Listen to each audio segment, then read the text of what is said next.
How the McBees really feel about Calah Jackson and Stephen McBee. Despite their breakup during Season 2, Episode 2 of the McBee Dynasty, real American cowboys Calah Jackson and Stephen McBee Jr. seem to be in a good place. However, based on the above first look at Season 2, Episode 5, Calah is still not on the best terms with the rest of the McBee family. In the video above, Jesse McBee is heading to the big McBee family vacation at Lake of the Ozarks. Since his fiancée, Ali Ventresca, can't come on trip, he's driving there with Jake, one of the company's trusted farmhands, and his girlfriend, Tegan. As the trio is catching up in the car, Tegan mentions the huge elephant in the room, Stephen Jr.'s relationship with Calah. She asks if he's actually bringing the Dallas native on the family getaway, and Jesse confirms that she received an invite. She's coming as an I don't know what. A friend, a girlfriend, an acquaintance, he answers. The video then cuts to Calah and Stephen, who are also driving to the lake. Is that weird that I'm coming on a trip with you? Calah asks her now ex-boyfriend. No, I don't think so, the head of the McBee Farm and Cattle Co. responds. However, according to his confessional, Stephen Jr. may not be telling Calah the whole story. I don't think my family's too happy that Calah's coming, he admits. All I know is that it feels good to have Calah around. Back in the other car, Tegan shares her thoughts on the on-again, off-again couple. It's like whiplash. I hear one thing, and then it's like they're getting back together. Then I hear another, Tegan tells Jesse. That's how it is, Jesse agrees. Cole McBee shares his honest opinions on Calah Jackson. Later in the preview, Cole McBee and his girlfriend, Casey Adkison, discuss Calah as they drive to the lake. I just hope Calah don't get into it with anybody all weekend, Cole says. However, Casey quips, you're just as mouthy as her. Cole then opens up about his true thoughts on Calah joining the trip in an episode interview. I really don't think it's a good idea for Stephen to bring Calah. They're broken up, so I don't understand it, he explains. Jesse McBee weighs in on Stephen McBee Jr.'s dating life.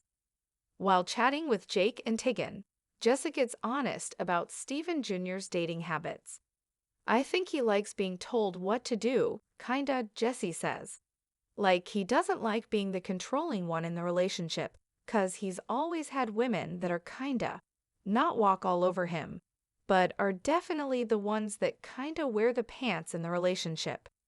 Inside Calah Jackson and Stephen McBee Jr.'s on and off relationship, Calah and Stephen Jr.'s relationship issues began in Season 1, as Calah struggled to get along with her boyfriend's dad, Stephen McBee Sr., as well as his brothers. The couple broke up, but reconciled before they started filming Season 2. Calah's relationship with the McBee family has only worsened in this season, specifically with Casey and Ali. Calah cut off contact with Casey, Ali, and the rest of the McBee family because they never offered condolences after her sister, Mallory, passed away. However, in Episode 2, Casey told the Dallas native that they didn't message her after Mallory's passing because Stephen Jr. and Calah were broken up at the time, and he advised his family to stop communicating with her. This led to their relationship-ending argument later in the episode. Although Calah made it very clear that they were over and even left for Dallas, she came back to Gallatin in the next episode and attended Casey and Cole's party with Stephen Jr. In Episode 4, the ex-couple seemed to be on great terms, with Stephen Jr. asking Calah if she wanted to go on the McBee family vacation with him. Although she accepted the invited, Calah was hesitant. It just makes me a little nervous, she admitted. I don't want any drama to happen. If I go down there and people are being a holes to me, like I'm leaving. We'll have to wait until Season 2, Episode 5, airing July 28, to see what goes down at the Ozarks. Until then, see the new details Stephen Jr. shared about his current relationship with Calah. So, Tegan began, her voice cutting through the comfortable silence. Is she really coming? Jesse knew exactly who she was. Calah Jackson. The name hung in the air, heavy with unspoken history. He gripped the steering wheel, a muscle ticking in his jaw. She got an invite, he confirmed, the words carefully neutral. She's coming as an, I don't know what. A friend, a girlfriend, an acquaintance. He let out a short, mirthless laugh. The ambiguity was the problem, the festering wound in the heart of their family dynamic. Tegan shook her head, a soft sigh escaping her lips. It's like whiplash with those two. One minute I hear they're done, the next it's they're getting back together. My neck hurts just thinking about it. Jesse nodded, a weary resignation in his eyes. That's how it is. Miles behind them, on a different stretch of highway, another truck ate up the asphalt, carrying the very source of Tegan's whiplash. Calah Jackson, a vision of sleek Dallas style against the rugged backdrop of rural Missouri, turned to Stephen McBee Jr., her ex-boyfriend, her current companion. Her brow was furrowed, a flicker of vulnerability in her usually defiant eyes. Is that weird? She asked, her voice softer than usual, that I'm coming on a trip with you. Stephen, the heir apparent to the McBee empire, offered a shrug that seemed too casual, too easy. No, I don't think so. But even as the words left his lips, a shadow crossed his face. He knew the truth, a truth he wasn't ready to share with Calah, or perhaps even with himself. My family's not too happy that Calah's coming, he admitted in the silent confessional of his mind, the thought a heavy stone in his gut. All I know is that it feels good to have Calah around. It was a selfish comfort, a familiar warmth that he craved, even if it meant navigating a minefield of family disapproval.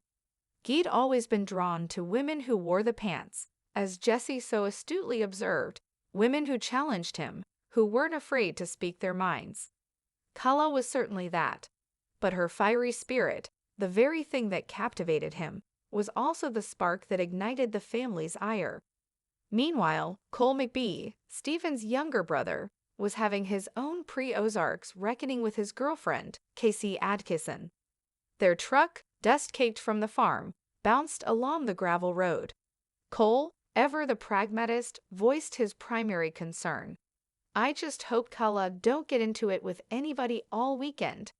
Casey, perched beside him, a knowing smirk playing on her lips, shot back, You're just as mouthy as her, Cole. Don't pretend you're above it. Cole grumbled, but a faint smile touched his lips. She wasn't wrong. He knew his own temper, and he knew Calah's. It was a volatile combination. Later, in a moment of candid reflection, Cole confessed his true feelings, the ones he usually kept guarded. I really don't think it's a good idea for Stephen to bring Calah. They're broken up, so I don't understand it. The logic was simple to Cole. Broken up meant broken up.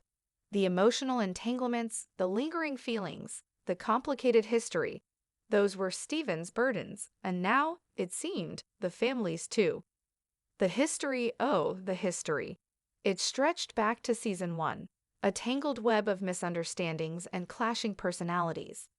Calah, a Dallas native, had struggled from the start to find her footing in the rough and tumble world of the McBee ranch. Stephen Sr., the patriarch, had been a formidable obstacle, his expectations of a partner for his son clashing sharply with Calah's independent spirit. The brothers, too, had been wary, protective of their own. The initial breakup had been painful, public, and seemingly definitive. Yet, like a stubborn weed, their connection had regrown, blossoming again just before season 2 began filming. But the fragile truce had shattered. The deepest cut, the one that festered beneath the surface, was the silence after Calah's sister, Mallory, passed away. Calah had retreated, wounded, cutting off contact with Casey, Allie, Jess's fiancé, and the rest of the McBee women. She felt abandoned, unacknowledged in her grief. Then came episode 2, the raw, explosive confrontation where Casey, with a pained expression, revealed the truth. Stephen Jr. had advised his family to stop communicating with Calah when they were broken up. It was a logical, if cold, explanation, but it had ripped open old wounds. Calah had declared them over, leaving for Dallas, the finality echoing in the Gallatin air. Yet Gallatin had a way of pulling people back. In the very next episode, Calah was there at Cole and Casey's party on Stephen Jr.'s arm. The whiplash Tegan spoke of was real, a dizzying dance between passion and pride. By episode 4, the ex-couple seemed to have found a new, albeit precarious, equilibrium. Stephen Jr., ever the one to push boundaries, had extended the invitation to the family vacation. Calah, despite her acceptance, harbored deep reservations. "It just makes me a little nervous," she confessed, her voice barely a whisper. "I don't want any drama to happen. If I go down there and people are being holes to me like I'm leaving." Now, as their trucks pulled into the sprawling lakefront property, the air crackled with unspoken words. The sun dipped below the horizon, painting the sky in fiery hues, mirroring the potential explosion simmering beneath the surface of the McBee family reunion. Stephen Jr. offered Calah a reassuring smile, but his eyes darted to his brothers, already gathered on the porch, their gazes a mixture of curiosity and thinly veiled judgment. Calah took a deep breath, the scent of pine and lake water filling her lungs, a stark contrast to the scent of impending conflict.